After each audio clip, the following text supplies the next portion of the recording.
of the Manrega bill, which the Congress and the opposition has taken grave exception to, saying that this was the Modi government's way of diluting the Manrega bill.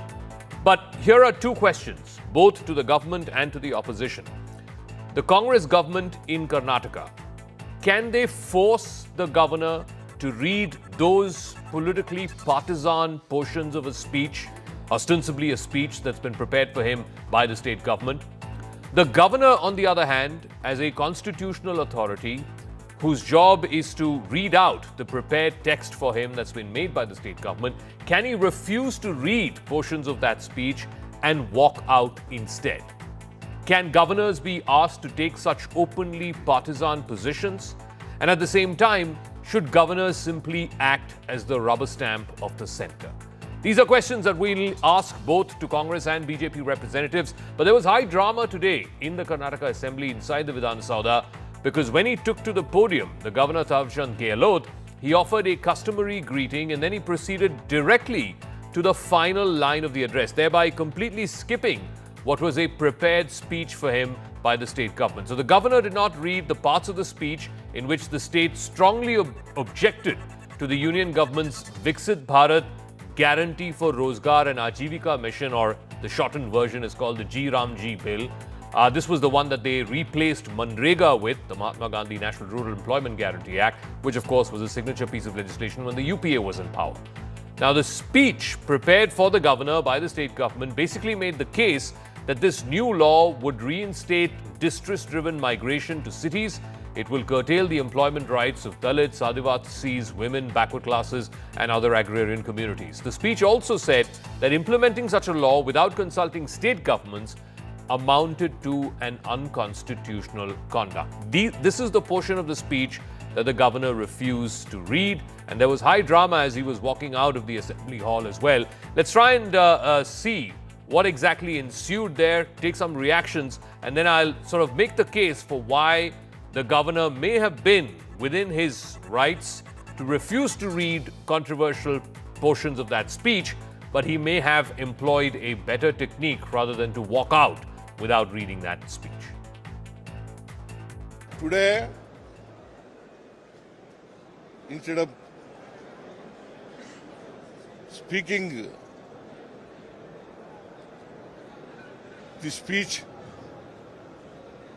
prepared by the cabinet, he spoke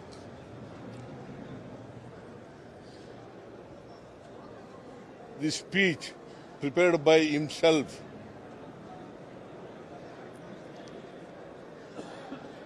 That against the Constitution, provisions of the Constitution, Indian Constitution.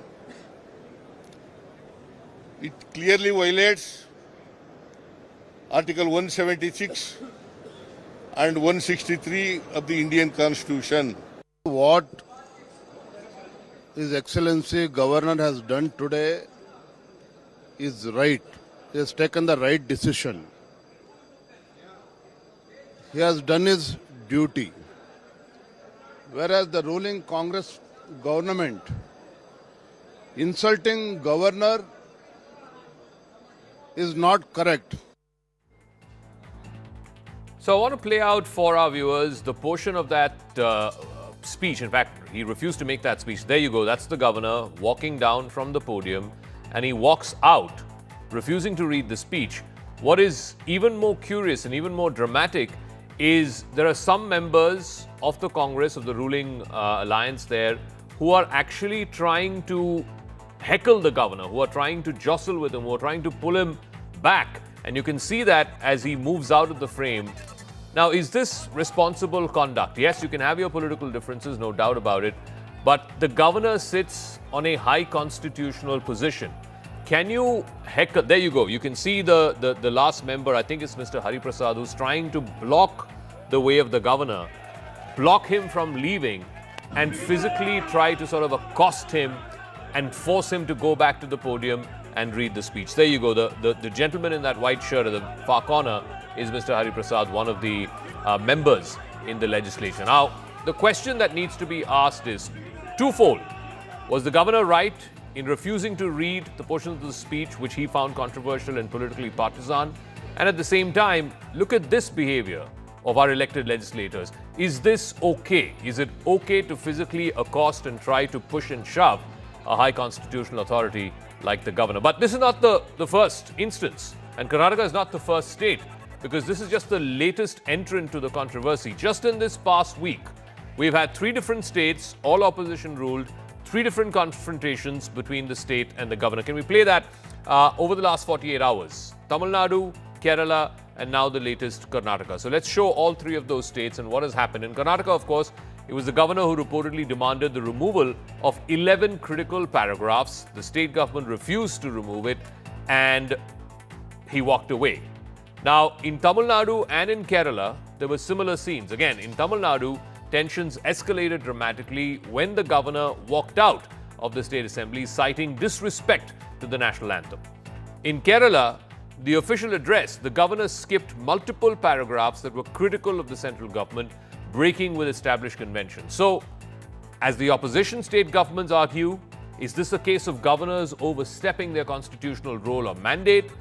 Or are they well within their constitutional rights to object to what are plainly politically partisan portions where the central government is being attacked in a political manner of speaking?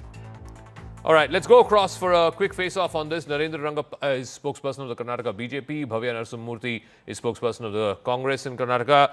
Bhavya Narasimhamurthy, while one can argue whether the governor should have read the speech, not read the speech, which portions of the speech he should have skipped, not skipped, the fundamental point is you cannot have members of an elected legislature trying to accost and push and shove a high constitutional authority like the governor just because, he didn't read portions of the speech which he found politically partisan. You're on mute, Bhavya.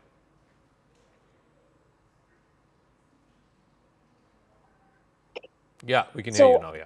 There are 2 questions we need to ask. What is common among these 3 states, Kerala, Tamil Nadu, and Karnataka? All the 3 states are ruled by opposition, and the governors there have been acting like puppets of the union government. All 3 governors creating the same drama during the assembly. Do you really think this is something justifiable? Okay, one governor, we can say like if one governor walks out because of, national anthem was not sung, where Tamil Nadu, they were supposed to sing it at the end. That's their custom.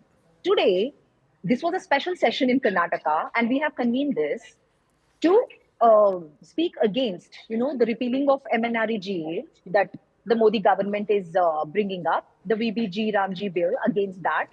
And just because the governor acts like a puppet, they want to disrupt the regular functioning of the state.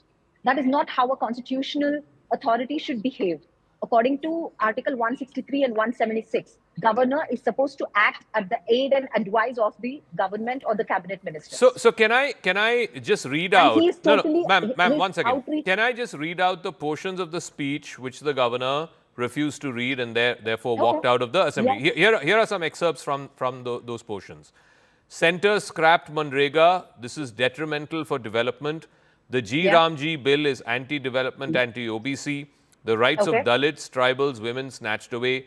Ramji bill is unconstitutional. How do you expect a constitutional authority to say on the floor of the House, from the podium of the Vidhan Sauda, that something is unconstitutional, something that the Lok Sabha has passed is unconstitutional? How can you expect a constitutional authority to say that? This joint session was meant to discuss this issue. The governor's job is just to read out the speech. The debate or accepting the speech or debating the speech is left to the opposition party and the ruling party. Why is governor acting like a political agent? He's not an opposition leader here. He's behaving like a political agent. He's supposed to be neutral. This is a constitutional position. He cannot take sides. He's supposed to listen to the cabinet minister. That's it. He's a nominal head. We all know that. Okay, Mr. Rangappa, please respond to that. Whether it is Karnataka, Kerala, Tamil Nadu, governors are acting as agents of the BJP. The governor has no business to chop and change the speech. His job is to read the speech that's been prepared by the state government, and he's refused to do that and walked out of the assembly today. Mr. Rangappa. See, the speech drafted by the state cabinet was explosive and was full with malicious intent. Using Article 176 and 163 and using governor as a tool or a shoulder for the rifling of the central government by the state government, this G bill was passed by the parliament and it is a enacted law in the state of in the Indian constitution, and according to the parliamentary democracy it remains a law because even it has been passed by both the houses of the Rajya Sabha. Now the chief minister using this tool to fight a political and ideological battle, using the governor and asking him to say that the central government is unconstitutional, is damaging to the federal structure of the Indian country and it mocks parliamentary democracy. So the governor has refused to say that what has been constitutionally done by the parliament is unconstitutional is the wrong thing here. No, but We have sir, to use the assembly contention, and the joint contention session of the state for government, the public contention of the development state and public government is programs, that the not governor, if he did not want to read certain portions of the speech, generally what happens is the portions of the speech is sent back to the chief minister's office or whoever it is who prepared that speech, and there is a process of negotiation that goes on between the governor and the government. In this case, the governor just stood up on the podium, read a few lines, and then walked out. I mean, he could not have walked out. That's not the job of the governor is not to walk out when the assembly, at the start of the inaugural session of the assembly. Which law says how much should the government has to read, governor has to read, how much should not the government has not to read, which para to delete, which para not to delete is still under discussion in the courts. Of Constitution. Because this is Article not the 176 of the primary Constitution says example that. for this action. Many such cases have happened all over India, and the scrutiny by judiciary is going on and will go on. But our point of contention here is the action of the Karnataka cabinet would have damaged the federal structure of our country, which is not acceptable by any factor or any standard. So, Bhavya, this is a law that's been passed by Parliament. If your party had an issue, you should have raised it in Parliament. After a bill has been passed, no, you did raise, but after a bill has been passed in Parliament, for a state government to write a speech and expect a constitutional authority to read decrying a bill that's already been passed by the Lok Sabha, I mean that doesn't add up. That's Let me address that. So, Mr. Narendra Rangappa was talking about the federal structure of this country, right? Yeah. If a state does not want to accept something the parliament has forcefully passed and which affects crores of our Indians, and including our state, if we believe the people of our state there won't be justice to them by passing that bill, center forcefully passed it. We did oppose the bill there. So we wanted to conduct a session. We wanted to discuss in our assembly. What stops us from doing that? Is there any constitutional law which stops a state assembly from discussing a parliamentary... by all means, you can debate. It's up to, like you said, the ruling party and the opposition party. But to expect, to expect the governor, who's a constitutional appointee by the central government, to read criticizing portions of a bill that's already been passed by Parliament, that's absurd. That's unrealistic. And that's blatantly political too. It is constitutionally right. It is constitutionally legal under the Article 176 and under the Article 163. The governor is a nominal head. He is not supposed to give any opinion, not be biased. He's supposed to be neutral and listen to the state government. This is written in the Constitution. Whatever the cabinet, that is the government of the day, drafts a speech and gives the governor, he's supposed to read it in the Constitution. Mr. Rangappa, all opposition rule states, I told you about what happened in Kerala and in Tamil Nadu. Just this past week in Tamil Nadu, the governor refused because the national anthem was not played at the start of his speech. It has been a 30-year tradition, including when the ADMK, which is the BJP's alliance partner, was in power, that it's the state song that was played first. But look at all of these. I mean, there are even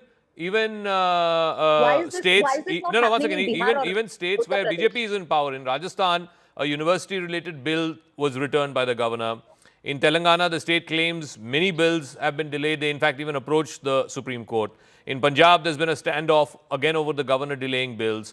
In Karnataka, I just mentioned, in 2025, bills were stalled. They were returned after a 7-month delay. Kerala and Tamil Nadu, I just gave the example. I mean, why is it that governors are being used as political instruments to stop laws being passed by the Assembly just because you find it politically uncomfortable? Sir, I would say it is the other way around. You have lost badly to bring the law to a standstill in the parliament. You are not able to garner enough votes in the parliament to stall the bill. We'll gather there the is support a of the people. particular Sir, pattern we are going here to gather that the we can support of observe the in people. No, one at a time. Let Mr. states. Rangappa respond. Let Mr. Rangappa respond, please. Non-BJP Please. states, there is a pattern going on here to use 176 and 163 to damage the structure of parliament and malicious intent of political ideology being played in the arena where you have to play a constructive role for the No, but people Mr. of Mr. our Rangappa, state. the same can be said of the states also. The bills that the state assemblies have passed, governors have refused. They've sat on it. The matter went all the way up to the Supreme Court, and the court said governors can't indefinitely sit on these bills. Sir, the role of governor or the role of the Central Union Cabinet under Article 73 has to be very delicately handled, because the central government has been very keen not to bring to the confrontation front, but the Congress and its opposition Indie partners have made it a pattern to confront the central government using this. Okay. That is what is our objection. Okay, so your objection is they are using this as a proxy. They can't take on the centre either in the Lok Sabha because they don't have the numbers, or in any of the other North Indian states. Therefore, they are using opposition ruled states in the south and using governors who are constitutional authorities to try and score political points. We'll see how this plays out in Karnataka and in the rest of the south. Remember, Kerala and Tamil Nadu go to polls in the next few months. So this will be an issue that will be brought before the people of those states. Thank you very much, Bhavya Narasimhamurthy and Mr. Narendra Rangappa, for joining us. I want to move on from the south to the north, where the death of a techie in Noida, just in the national capital region a few days ago. His name was Yuvraj Mehta. He drove into a lake that was beyond a construction site, which had no proper markings, no proper identification, and that sparked off huge outrage. And now there's even more outrage because there's been a video, there's a final video that's come out of this gentleman, Yuvraj Mehta. This video seems to have gone viral. We can go back and show that video, and you can see in that video, he's pleading to whoever is around him. There are some emergency workers, firefighters, etc., who are around him. He's pleading with them to save his life. He's clinging on to the roof of the car, clinging on to his dear life by just holding on to the roof of the car till the car completely submerges in that lake. What is shocking, and if we play the audio, you can hear some bits of this as well. What is shocking is those emergency rescue personnel who came there, whether it's the firefighters or other emergency personnel who reached there, they seem to be clueless about what to do, how to swim, how to save this man who was drowning, save this young techie, Yuvraj Mehta. This is despite the fact, and now News 18 has learned that as far back as 2023, 3 years ago, the Uttar Pradesh government had made it mandatory and written to all fire station chiefs that all fire service personnel across the state must necessarily know how to swim, how to rescue people. They need to know emergency response techniques, including, of course, saving people who are drowning. So clearly, these SOPs were not followed. The standard training was not given to these people. And you can see from that video how the rescue people who had reached there to save this man, they had reached there in time, but simply because they didn't know how to swim and how to rescue this dying young man, unfortunately, he died in the middle of the night. Now, there is a huge gap between policy and practice, and that is what has been exposed once again through this tragic death of this young man. Even as rescue personnel cited an inability to swim, which is their job. They are emergency rescue personnel. They should know how to swim, how to trek, how to deal with such extraneous circumstances and save people's lives. Official directives issued by the state government as far back as 2023 clearly say that emergency personnel need to know basic life skills. According to a formal order from the Uttar Pradesh Fire and Emergency Services Department, specialized swimming, diving, and other training is compulsory for all fire service personnel. The directive further instructs officers to coordinate with local swimming centers to ensure that proper skills are developed. It also specifies that a 1-month structured training program must be arranged for all fire service personnel without exception. These instructions were officially communicated to all chief fire officers, deputy directors, fire department in charges throughout the state. But clearly, the people who rushed to save Yuvraj Mehta simply didn't know this, simply didn't have the skills to save him. So the question is, who will take accountability for this lapse in implementation? So far, the Noida CEO, the authority CEO, has been suspended for a finite period of time. There are some other officials who've been suspended as well. But is that deterrent enough? Will action be taken against the builders, the others in the authority who simply did not put the necessary signages, the necessary markings that were required, which would have said that there is danger ahead? None of that was present there, which led to the unfortunate and almost unnecessary death of this young man. I want to play out a short report from my colleague Simran before we open this up. This is the fire department of Noida in the sector 2. What you see behind me is the office of the fire department Noida here, and this is the only department that arrived on the unfortunate and that tragic night of 15th midnight when Yuvraj Mehta, the 27-year-old techie, had pleaded the department officials to save his life. Most of the officials here on that night, they said while his father watched him die, that they cannot enter the water as, in fact, it is too cold and there are iron rods that are present inside that water.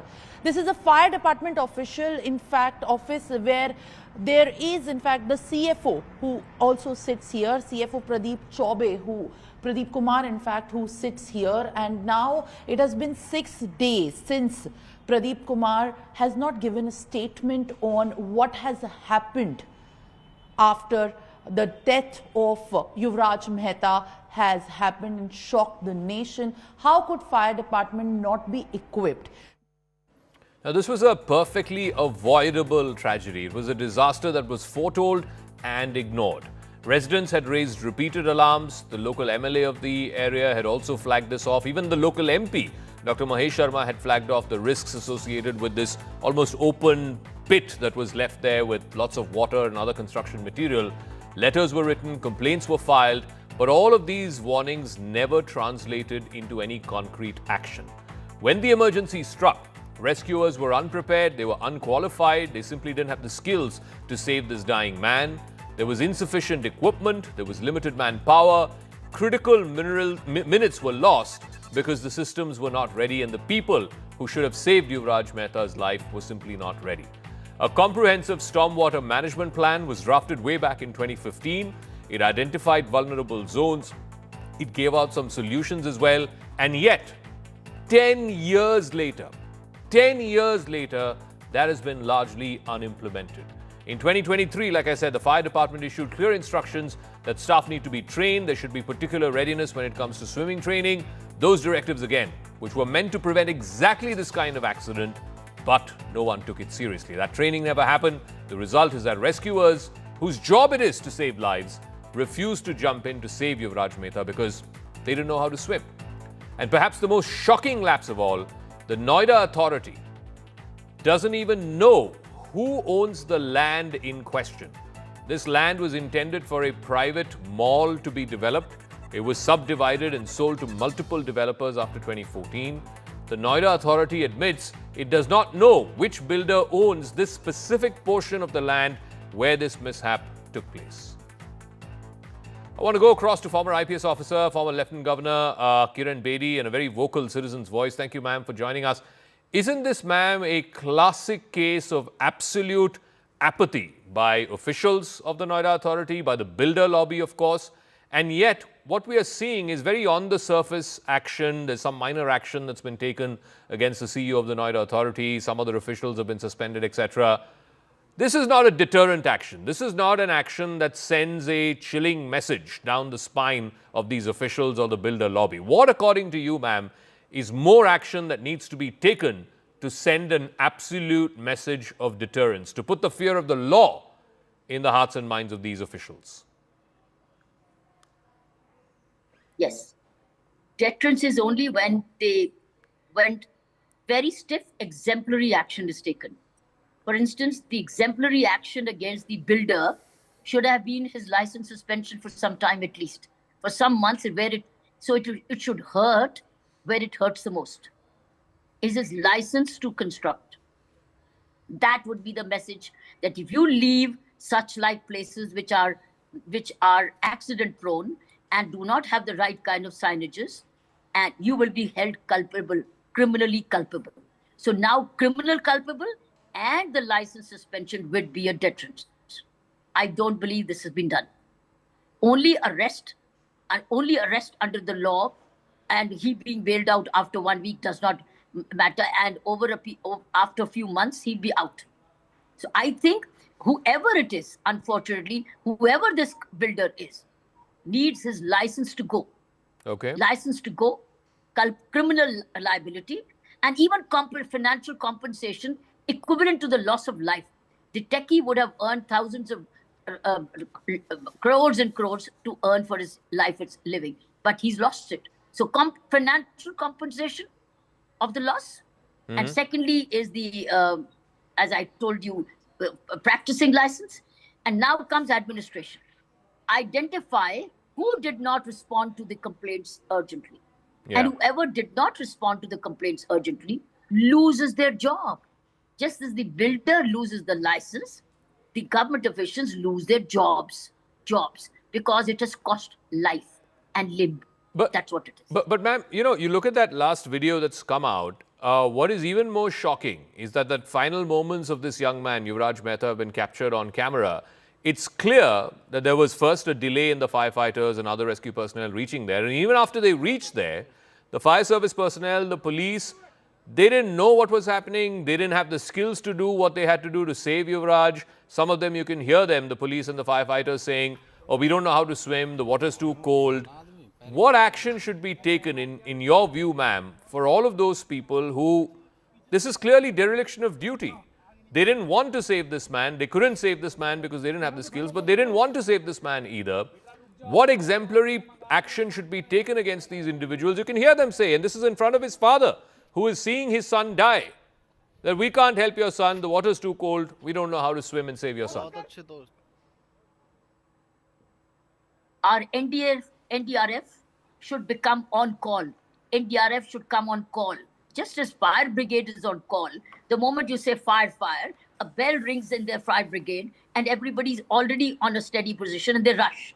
Similarly, NDRF should also be on an emergency call. When the NDRF control room, the bell goes, because you never know whether it's swimming required, whether it's a different kind of rescue, we do not know. Whether it's fire, we do not know. So the NDRF should also be on call exactly the way the fire brigade is, so that it's a multidisciplinary rescue team which reaches such. At the moment, they just have to assemble people.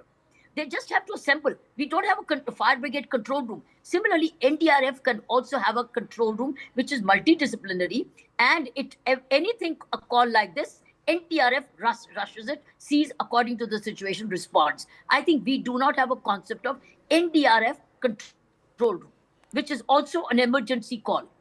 Okay, we'll leave it at that. For now, I think it's the central government that decides, as per the scale of whatever natural tragedy that happens, where the NDRF, and of course in the case of states, it's the state government that decides where SDRF needs to be deployed. But for the moment, thank you very much, Kiran Bedi. It really is an absolute shocker. You can hear from that audio fire service personnel, police personnel who had reached there. They managed to reach there, and this man was still struggling for his life. They could have saved him had one of them either had the skills to swim and go and rescue this young man, or simply had the intent to do so. Neither was there. Both were missing, and this young man has died. Let's move on now to some international stories. And US President Donald Trump has once again praised Prime Minister Modi. He said Mr. Modi is a fantastic man. President Trump says he expects to have a good trade deal with India soon. He said this exclusively to Money Control's Chandra Srikanth, who caught up with him right after his speech at the World Economic Forum in Davos last night. Here's what President Trump said.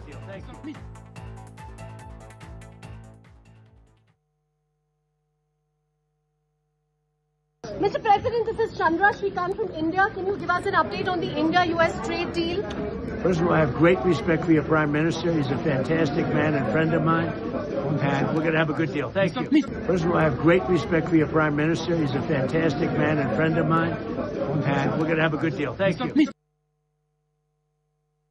We managed to briefly get a word in from President Trump yesterday. Congratulations for that. Thank you, sir. Where he said that, he has a lot of respect for Prime Minister Modi. He sees him as a fantastic person and a friend.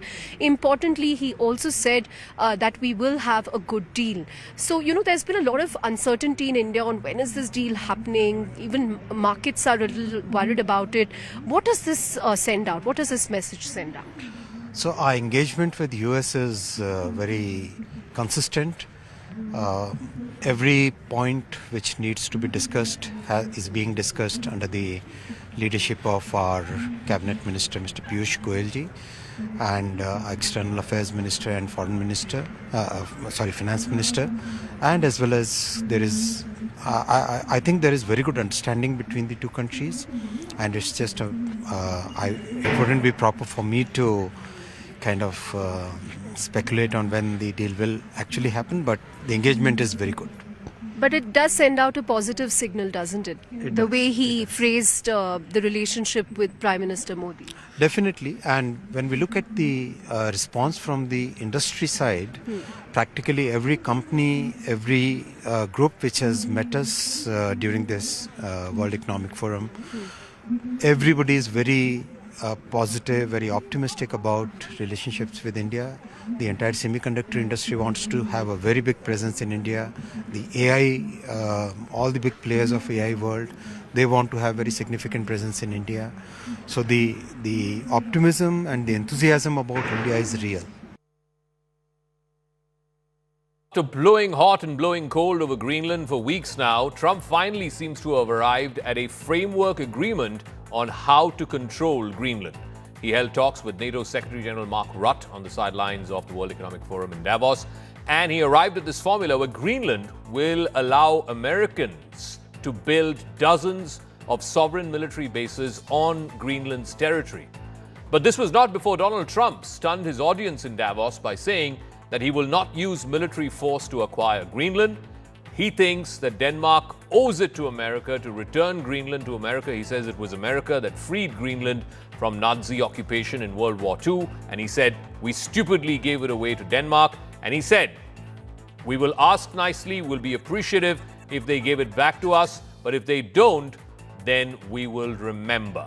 Those were ominous words. And right after that, he had this meeting with Rutte where it seems like they've agreed, similar to the British deal with Cyprus Islands, where Britain controls 2 islands, sovereign British territory, 2 military bases there. Denmark will now allow the United States to build sovereign military bases on Greenland.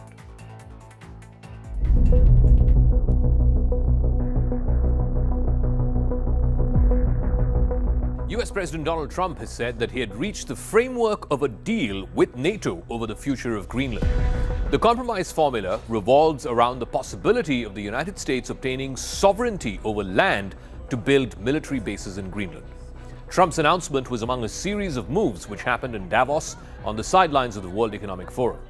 These parleys eventually appeared to draw the United States back from the possibility of military and economic conflict with its allies over Greenland. Trump also withdrew the threat of additional 10% tariffs that he had imposed on some European countries which had resisted his idea of owning Greenland. In his speech at the World Economic Forum in Davos, Trump also ruled out the use of force to take over Greenland in a huge sigh of relief for the Europeans. Even the markets rallied at Trump's announcement. We never asked for anything, and we never got anything. We probably won't get anything unless I decide to use excessive strength and force where we would be, frankly, unstoppable. But I won't do that. Okay? Now everyone's saying, oh, good. That's probably the biggest statement I made, because people thought I would use force. I don't have to use force. I don't want to use force. I won't use force. All the United States is asking for is a place called Greenland, where we already had it, as a trustee, but respectfully returned it back to Denmark not long ago after we defeated the Germans, the Japanese, the Italians, and others in World War II. We gave it back to them. Trump capped those concessions on Wednesday evening with an announcement on Truth Social that he and Mark Rutte, who is the NATO Secretary General, had formed the framework of a future deal with respect to Greenland. But Trump did not offer any details about what that framework might look like. Trump's announcement came after officials, both European and American, discussed the possibility of a territorial compromise. They had multiple meetings through the week in Brussels as well as in Davos. These are top military officers from NATO member states who have met in the run-up to the Davos meeting. Mark Rutte, who is the NATO Secretary General, had been pursuing a compromise between America and its European partners all through this week. Part of that compromise was the United States having some degree of sovereignty over small pockets of land in Greenland for which military bases would be constructed. In fact, these military bases are going to be built on sovereign American land. That is part of the announcement that's been made by Trump. Now, this is very similar to the UK and its military bases in Cyprus, which are regarded as British territory. The idea for Greenland was modeled after the sovereign British military bases that are there in Cyprus. The United States is in the midst. News of this possible framework came hours after President Trump told European leaders in Davos at the World Economic Forum that he would not settle for anything less than the United States taking ownership of Greenland. Trump had promised dire economic and security consequences for Europe if he did not get his way. Addressing a room full of heads of state, billionaires, and other global leaders, Trump said repeatedly that the United States needed Greenland for its national security. He also said that only the United States was strong enough to defend Greenland from external threats like Russia and China, and that made sense only if America owned the island. You cannot defend something if it's on a lease. Secure Greenland other than the United States. It's the United States alone that can protect this giant mass of land, this giant piece of ice, develop it and improve it and make it so that it's good for Europe and safe for Europe and good for us. Officially, America has over 120 bases in more than 50 different countries around the world. But if you include listening posts, small facilities, cooperative ranges, that number of American military facilities around the world goes upwards of 700. America has direct military presence in more than 70 countries around the world. In fact, there are more than 150,000 American troops who are stationed in various countries, from Japan to South Korea to Iraq to Germany. But in almost all of these bases, the land is owned by the host country, not by America. It's not sovereign American territory. It belongs to the sovereign of the host country. The law of the host country applies even inside the base, not American law. Trump wants to change that with his latest proposal on Greenland. He wants to negotiate an agreement where Denmark and Greenland will give dozens of sovereign bases to America on the territory of Greenland. Trump says this is to build a giant American golden dome, which is modeled on the Israeli dome, which he says is required to thwart incoming threats, missile threats particularly, from Russia and China, both of whom have been increasing their Arctic footprint. So now our country and the world face much greater risks than it did ever before because of missiles, because of nuclear, because of weapons of warfare that I can't even talk about. 2 weeks ago, they saw weapons that nobody ever heard of. They weren't able to fire one shot at us. They said, what happened? Everything was discombobulated. They said, we've got them in our sights. Press the trigger, and nothing happened. No anti-aircraft missiles went up. There was one that went up about 30 feet and crashed down right next to the people that sent it. They said, what the hell is going on? Those defensive systems were made by Russia and by China. So they're going to go back to the drawing boards, I guess. We need it for strategic national security and international security. This enormous unsecured island is actually part of North America on the northern frontier of. When Cyprus became an independent country in 1960, the United Kingdom retained two military bases in the Cypriot Islands, Akrotiri and Dekelia. both of which are sovereign British territory. These are not just leased military bases that are hosting facilities, they are overseas British territory. British law applies inside these two islands. Trump wants something similar with Denmark in Greenland. Now, America used to have more than 15 military bases in Greenland at one point of time. It was the biggest listening post in the North Arctic to keep eyes and ears on the Soviet Union at the height of the Cold War. But as the Cold War wound down and the Soviet Union disintegrated, America shut down almost all of its bases except one, the Pitifik space station in the northernmost corner of Greenland. Now, if Trump has his way, he is going to reopen a host of these shutdown bases with America's name on them. After all, as Trump says, you can only defend them if you have your name on them. So it's exactly a year to the day since Donald Trump assumed office, and he's completely disrupted the world as we know it, whether it's in foreign policy or domestic policy. We'll talk about foreign policy because, of course, he's in Davos and he's just given a speech there, and this is completely disrupting, the transatlantic alliance between America and Europe. Of course, Trump has made his ambitions about taking over Greenland, whether by military means or by economic power. Let me go across to one of the most influential voices when it comes to military strategy, Douglas Macgregor, retired U.S. Army veteran. Thank you very much, sir, for speaking with us here on News 18. I want to start off with this whole obsession around Greenland, the most topical thing that's going around. Why does Trump want Greenland? He says he's going to do it the easy way or the hard way. He's not ruled out a military strategy to get Greenland. Right now, he's talking about purchasing it, but he's also not ruling out a conquest, an outright conquest of Greenland. Why does he want it? Can you explain that? Well, publicly, he insists that Greenland is under threat of domination by China or Russia. That's untrue. There's no evidence for that at all. The Russians and the Chinese have no interest in Greenland. Secondly, he says that we have to control it militarily for our own national security. Well, we've controlled that area from Alaska all the way to Greenland over to Norway since the end of the Second World War. We have a treaty with Denmark that was signed in 1951 that allows us to place bases on Greenland. No limit to what we can put there. We already have a base. We utilize it for satellite connectivity and communications, command and control. We've had great relations with the Danes. Now, then the other argument that he makes is, well, we have discovered rare earths and other valuable minerals. Well, those are all over the Arctic. They're all over Canada. Right now, the largest concentration of rare earths in Europe is just being discovered off the coast of Norway, in about 250 feet of water. Very easy to harvest if the Norwegians decide to do it. The Norwegians have postponed doing anything about it for environmental reasons, but the point is that there's nothing to stop us from going to Norway and making arrangements to jointly exploit it. What we really need that we do not have is a rare earth refinery. Refining is the bottleneck. There are plenty of rare earths and other valuable minerals available to us. You don't have to go to war for it under any circumstances. So then finally, what is this? I don't know. Is this just another event mortgaged to his vanity? I have no idea.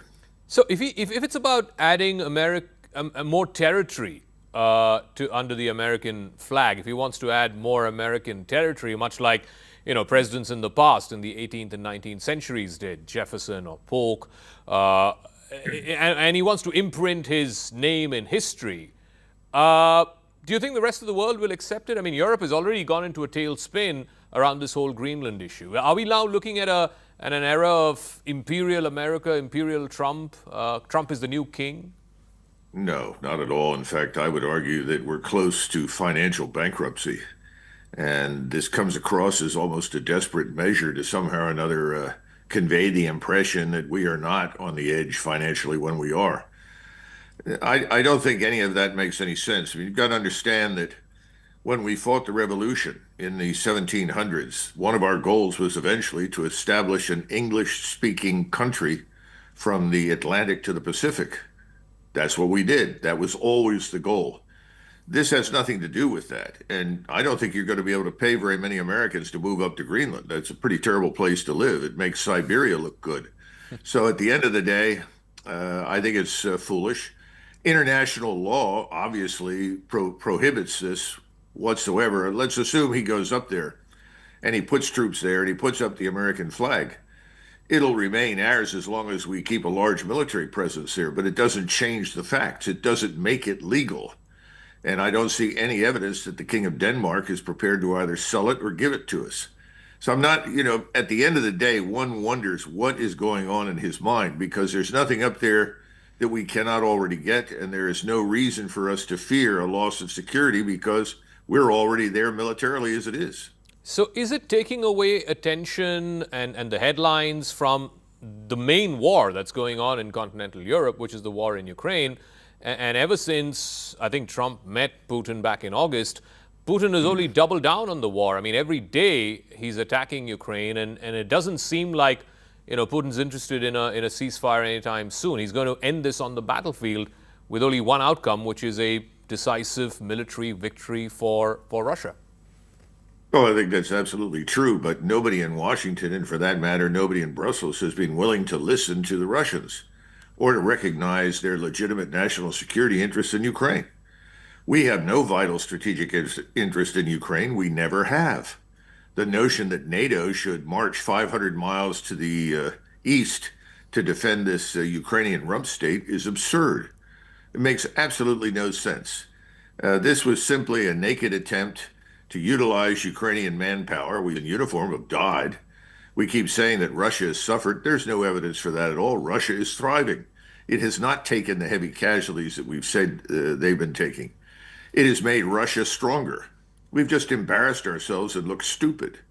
I mean, this, just take it from this standpoint. Why would you go to Africa if you're from India and start a proxy war in Angola against South Africa? Well, you wouldn't. It's a dumb idea. South Africa is going to win that war. It's next door. You don't start a war on somebody's doorstep. Same stupidity is at play in Washington about Taiwan. Taiwan's part of China. We recognized that a long time ago. If you try to defend Taiwan against China and China decides to seize it, you're going to lose it. I mean, these are just dumb ideas that just won't die. And most of us hoped that President Trump, if elected, would kill these bad ideas, but he hasn't done it. So since you mentioned Taiwan, do you reckon that's going to be the next war? I mean, I think he said this in the New York Times interview, if I'm not mistaken, that he's pretty much told Xi Jinping he can do what he wants with Taiwan. And he said, I hope he doesn't attack it, but even if he does, that's fine. I think President Trump understands the reality that strategically we cannot compete with China in the waters off the coast of China and Taiwan. It's impossible. I mean, we're a maritime power primarily and an aerospace power. We're not a land power. We can't and don't want to put millions of troops on the ground in Asia. Every time we've stuck our nose into Asia for any length of time and put troops on the ground, we regretted it. So, no, I don't think that's likely. But China keeps coming up because it's a useful justification for massive military spending, particularly in the Navy and the Air Force. Eventually, it's all going to stop. You undoubtedly are looking at what's happening in Japan, the Japanese bond market. Yeah. Our bond market is going to follow Japan's bond market at some point. We're going to have a 5% on the 10-year bond. When that happens, all bets are off. You can't just print money in perpetuity. That's why we had Bretton Woods. That's why it was pegged to gold and other currencies. Right now, you could just print as much as you like, and it's backed by the faith and strength and power of the United States, which a lot of people don't buy any longer. So what happens when that happens, when the bond yields hit 5%? In the last year that Trump has been in office, the one time he blinked was right after announcing the reciprocal tariffs in April, I think it was, and then the Chinese started selling U.S. treasuries, and the bond yields soared, and he sort of pulled back and he blinked. So what happens the next time this happens? I think ultimately we will come home. We will simply start pulling our forces away from the rest of the world. We will turn inward and focus on our own problems here at home, which is what, frankly, he was elected to do.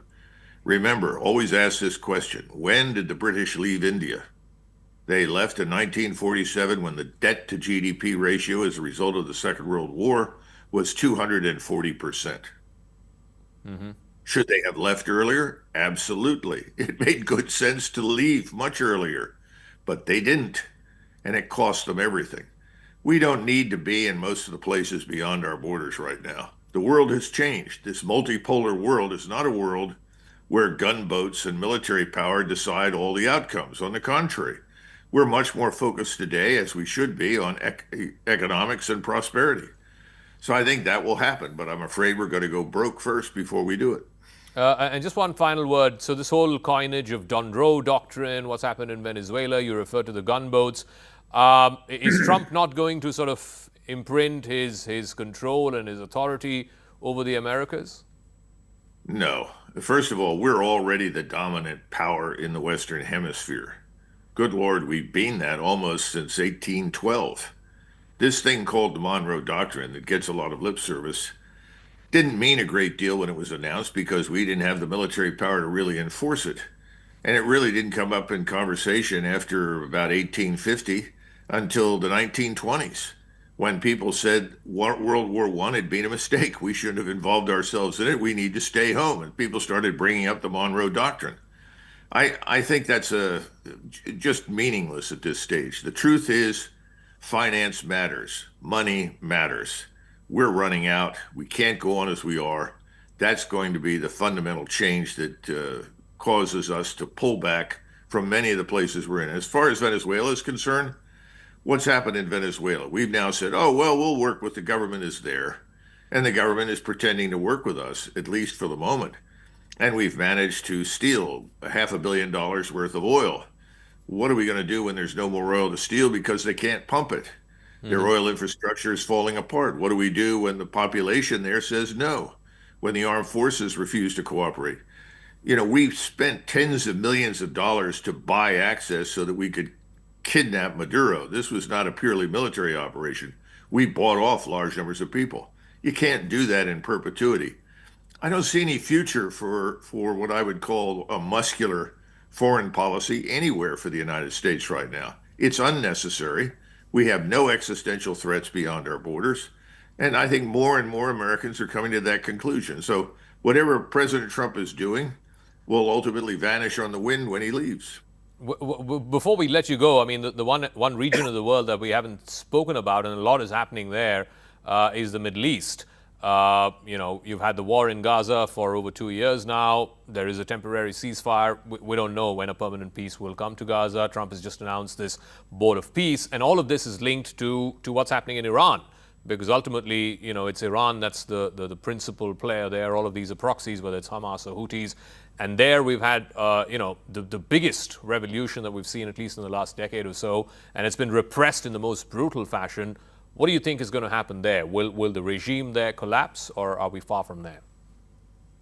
First of all, there's no war in Gaza. What's happening in Gaza is large numbers of people. We don't know exactly how many, but certainly several 100,000 have been slaughtered.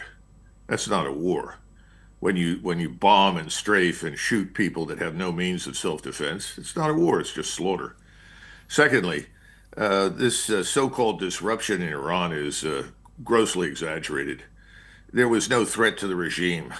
What happened in Iran was initially large numbers of people are complaining about inflation, about the standard of living, and that's entirely understandable. And I think the regime is trying to handle that as best they can. They probably should turn to China and borrow $1 billion. I hope they'll do that. That would help enormously. But otherwise, what we saw was an attempt by the Mossad, the CIA, and MI6 in London to take advantage of it. And they actually urged people to shoot at the police in the hope that the regime would overreact. What the regime has been doing has been executing fifth columnists. Imagine what you would do in India if people in Pakistan had sent, 1,000 agents inside India and then stirred up the population there. Yeah. And after it was over, what would you do? You'd round up the fifth columnists and execute them. That's what they're doing. But Iran's not going away. And unfortunately, I think we're headed to war with them. I hope we can avoid it. And I know that President Trump, in his heart, doesn't want to become involved with it. But he's hostage to Netanyahu. Okay, we'll leave it at that. Thank you very much for this fascinating conversation. Colonel Douglas Macgregor, thank you for your time and your perspective. Thank you. Sure, thank you.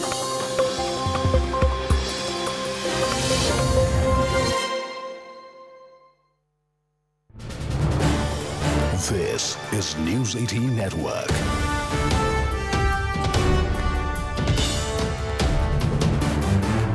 India's largest news network. Not skip. The fundamental point is you cannot have members of an elected legislature trying to accost and push and shove a high constitutional authority like the governor just because, he didn't read portions of the speech which he found politically partisan. You're on mute, Bhavya.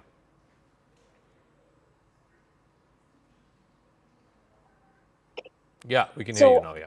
There are two questions we need to ask. What is common among these three states, Kerala, Tamil Nadu,